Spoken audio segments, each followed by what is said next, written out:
Hello everyone. So now that we know what an atomic number and a mass number is, now we should move on to the next concept, which is the chemical element. Now, we already know that the atomic number is the number of protons in the nucleus, and the mass number is the number of nucleons, that is, the number of neutrons plus the number of protons in the nucleus. So what does an element mean? The element is defined as a substance that contains atoms of the same chemical kind only. And what do we mean by the same chemical kind? This means that the atomic number of the atoms which are same belong to the same element. That is it. So the number of protons in the nucleus defines an element, as we have seen before. Okay? So, for instance, if we have the carbon atom, now the number of protons is 6 because 6 is the atomic number of carbon, right? 12 is the mass number of carbon. So the number of protons is 6 from the atomic number, and the mass number being 12 gives rise to the number of neutrons, as the mass number minus the atomic number gives the number of neutrons. So any atom that has 6 protons in its nucleus will belong to the element carbon. Now, does that mean that the number of protons can be same in an atom, but the number of neutrons in the element differ? Yes, that's true. There can be other carbon atoms in which the number of neutrons could be different than 6. So, we will move on to the next concept, which is called the isotope. Now, what does an isotope mean? Before moving on to isotopes, let's look into the general convention of writing the chemical element. Now, if there is an element called X, Z in the subscript here indicates the number of the atomic number of the element X, and A in the superscript indicates the mass number, which is the number of protons plus the number of neutrons in this element. Okay? So, in general, what we see is that the mass number of an element is about twice the atomic number of the element.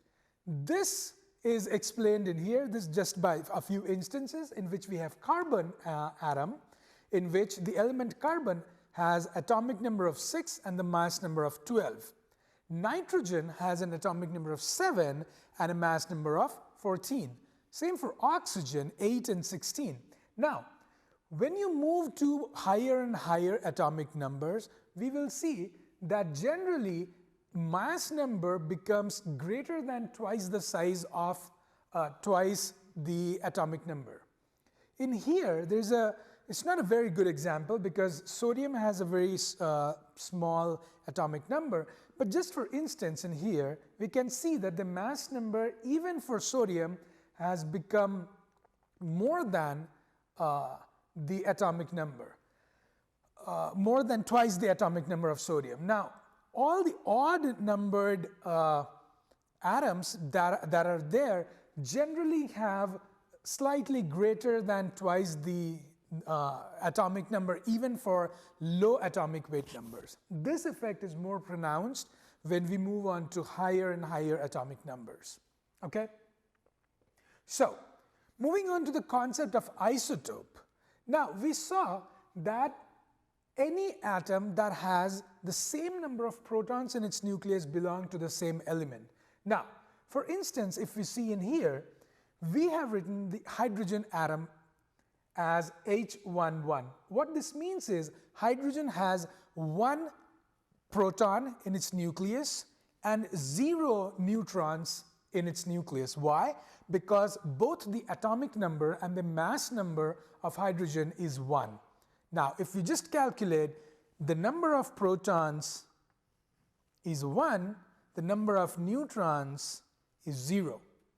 But there can be, and there is another hydrogen atom which has the atomic number of 1, but the mass number of 2. Now, in here, the number of protons remain the same, and therefore we still call this the atom of hydrogen, but the number of neutrons in here have increased to 1. We also have another hydrogen atom, we can also have another hydrogen atom which can have an atomic number of 1 and a mass number of 3. Now, what is the number of neutrons in here? Let me tell you, it's 3 minus 1, 2. But the number of protons in this atom still remains 1. Why? Because the atomic number is 1 and it's still represented as a hydrogen atom, right? So, a relationship between these three is explained by the concept of an isotope. Now, we have seen before that the word iso means same, and tope in here refers to the position of the element where in the periodic table. So when we will be discussing the periodic table in future, we will see that all the isotopes in the periodic table occupy the same space. Why? Because they have the same atomic number. So two different atoms which have the same atomic number but different mass number are called isotopes. Now, if they have the same atomic number, that means that the number of protons is the same, but the number of neutrons will be different because of the different mass number. Now, we have seen the hydrogen example. Now, we see an example of the carbon isotopes. Now, carbon has 3 isotopes as shown here. There is a C12 and a C13 and C14. Now, when we have written carbon here, automatically it means that the number of protons or the atomic number is 6, because carbon can have only an atomic number of 6 and nothing else. If the atomic number in here changes, that means we do not have carbon anymore. We will have a different atom because the atomic number changes. Okay? Now, in here we see that the number of protons in all these 3 are 6, but the number of neutrons in these 3 change. The number of neutrons in C12 is 6, in C13 it's 7, and in C14 it's 8. I hope this concept is clear to you, because the number of protons remain the same, the number of neutrons changes because the number of because the mass number in here has changed. Okay, so this is a very simple concept of the isotope. Now, similar to this, let's study a few concepts which have similar names. Okay, so the first one was very similar as we saw, which is called the isotope. In here, I have highlighted the letter P because it's easier to remember then. Now, if we have the letter P highlighted here, that means they have same number of protons, like in here. Another example of an isotope system in which we have O16 and O18. There is also an O17, but in here we get the idea what an isotope is.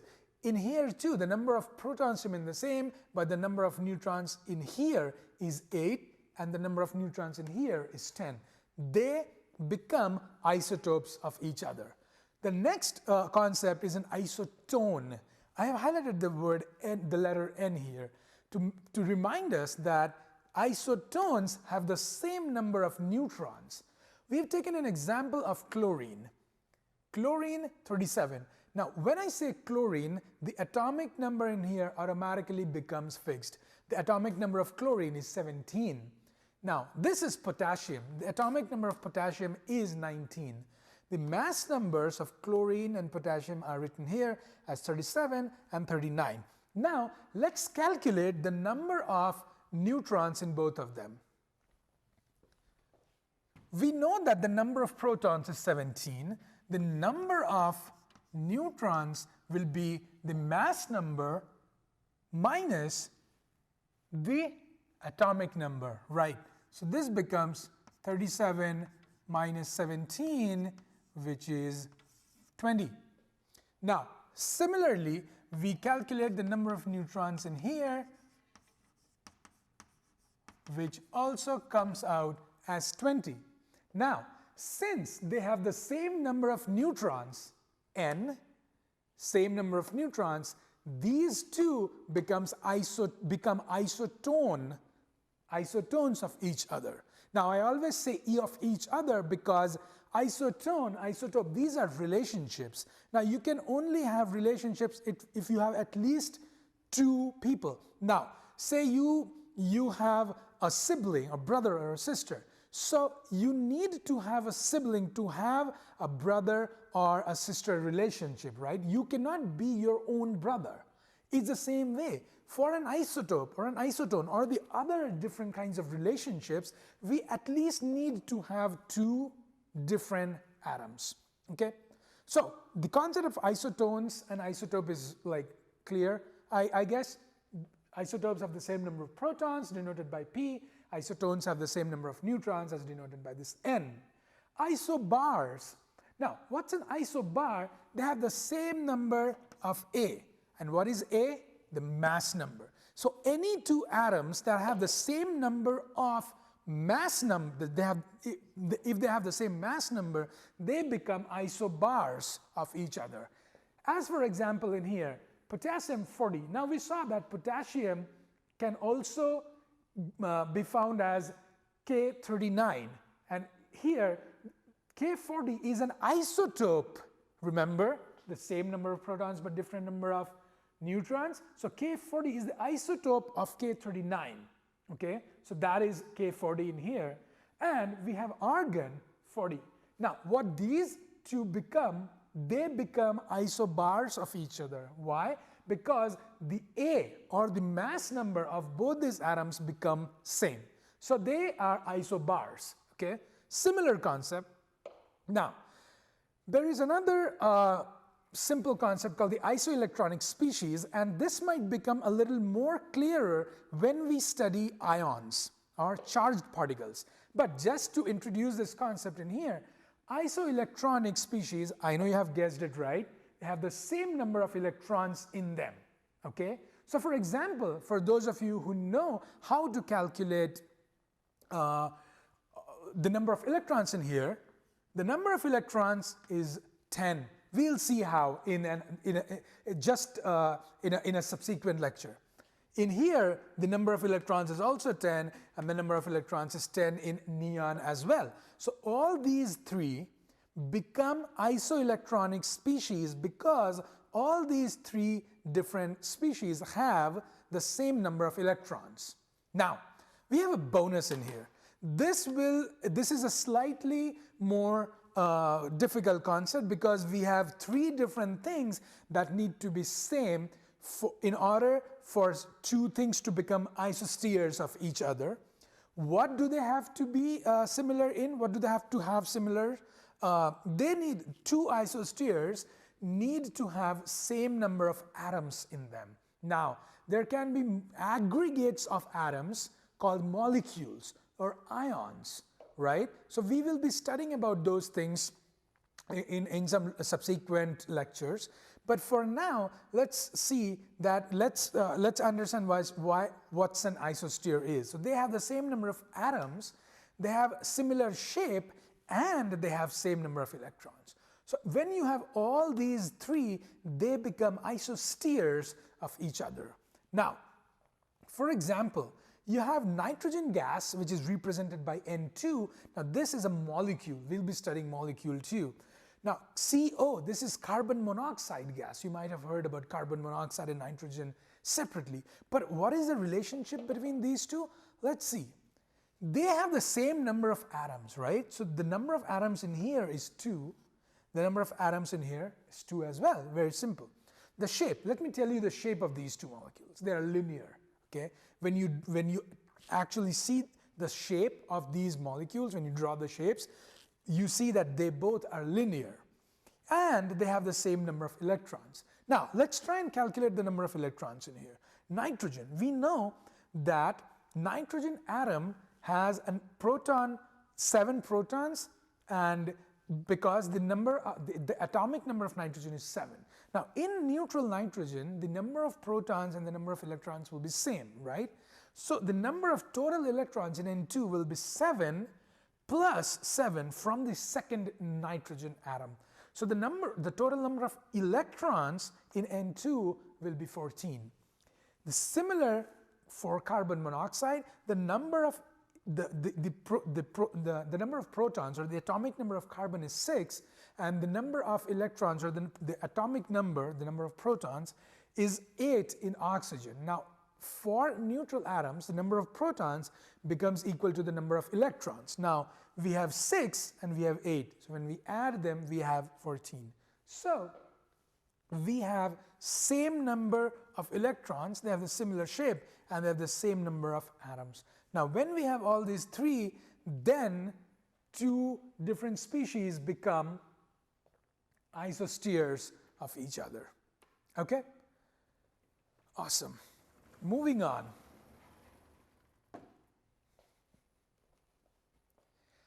Let's look into another concept which deals with the mass number.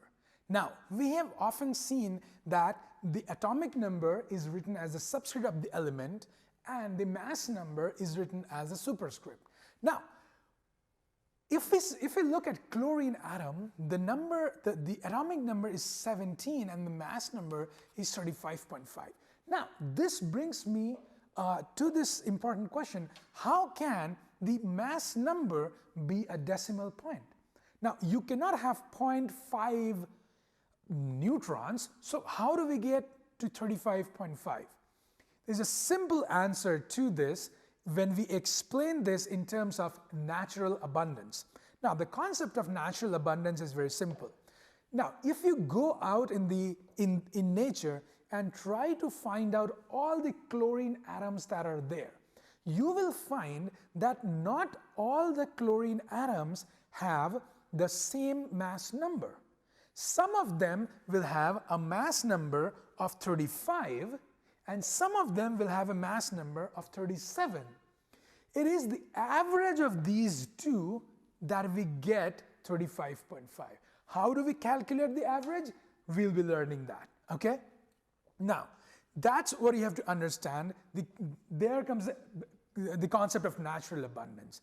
That means whenever you have any element, like for example hydrogen, if you go out in nature outside and try and grab all the hydrogen atoms that you have, or a substantial chunk of hydrogen atoms, you will find that not all of them will be H11. So scientists have calculated the number of what that natural abundance is. Now, the natural abundance will give you the proportions of the distribution between the different isotopes of hydrogen. For example, H11 will have a natural abundance of 99.948%. What does that mean? That if you go out and count all the hydrogen atoms that are there outside, 99.948% of all the hydrogen atoms will be H11. Okay, similarly, 0.016% of all hydrogen atoms that you will find outside, which will be H12. H12, as many of you might know, is also represented by the letter D and is called deuterium. For H11, we have another name for this isotope, H11, as protium. So we have protium, we have deuterium, and H13 is called tritium. Now, when you add these two, the remainder is coming from the tritium isotope. Now, for practical purposes, we have taken it to be very, very close to 0, right? If you add these two, they almost amount to 100%, and therefore, the practical purposes, the number of hydrogen isotope H13 is 0, but that doesn't mean it is absolutely 0. There is, but for calculations, it's almost amounting to 0. Now, if you actually calculate the percentage distribution, H11 has a major share, and that is why when you look at the periodic table, we see that the number of protons is the mass number is generally represented as 1 for hydrogen. Why? Because majority of them have the mass number of 1, and there is very little share that comes from H12. Okay, so it is almost equal to 1. But this is not the case for the isotopes of chlorine. Now, as I said earlier, there are 2 isotopes of chlorine when you go out and measure in nature. There is this chlorine 35 and chlorine 37. Now, 76% of all the chlorine atoms that are there in the nature are chlorine 35, and the remainder 24% is chlorine 37. Now, how do we calculate the weight percent distribution in here, the natural distribution, and calculate the average of the weight percent? Now, we show this by an example in here. Now, say for example, you have a box full of marbles, okay? Say you have 100 marbles in this whole box, and you have different types of marbles. You have the green, blue, the purple, the yellow, and the red marbles. Now, the number of green marbles are 90, 5 for blue, 3 for purple, 2 for yellow, and 1 for the red one, for the red marble. All of these sets have different weights. Now, the weight of the green marble is 1 unit, or say 1 pound. The weight of the blue marble is 2 pound. The weight of the mass of the purple marble are 3 pounds each. For the yellow, it's 5 pounds, and for the red one, it's 10 pounds. Now, our job is to calculate the average the average weight of all these different marbles. How do we do it? It's very simple. Like the average, we add all the weights of individual marbles and just divide them by the number of marbles we counted. And that is how we have shown in here. Now, we can do this by counting each one of them and writing it down, and that will cover the whole blackboard. So for convenience, what I have done is shorten them and written. So 90 is the number of green marbles in here, and the individual weight or individual mass is given in here. We sum all these, then we sum all the blue marbles, the purple, the yellow, and the red ones, and we just divide it by the number of atoms. So this is how we calculate the average of these marbles. Okay, now say you have, we take another example in here. Say you have 2 types of atoms in a box, 95 of them, or 95 of them weigh 1 pound and 5 of them weigh 1.5 pounds. How do we do it? It's very similar to this one. It's a simpler case. So 95 into 1 plus 5 into 1.5 divided by the total number of atoms, which is 95 plus 5. I'm not interested in what the exact number that comes out from here is, because it's just an example, but I'm interested in what the number comes out when we apply the same principles to finding out the average weight of the chlorine atoms. Now, how do we do it? We just multiply the percentage, like they're out of 100, 76 of them, and that is the meaning of 76%, right? 76 out of 100 atoms of chlorine will weigh 35, and 24 out of 100 is going to weigh 37. Now, there is a relationship between atomic number, mass number and the atomic weight, which we'll be seeing in the concept of mole concept, in which we actually find out what's the atomic weight, the molecular weight, and things like that. But for now, let's assume that, okay, if we have 35 as the mass number, this is the mass of that atom. So mass is 35 units, okay, whatever that unit is, we'll be studying that. Okay, so 36% into 35 units plus 37 into 24%. We add them and divide by 100%, which is 1, we get the number 35.48, and that is why we have this number as 35.5 as the atomic weight. We'll be seeing what exactly atomic weight means.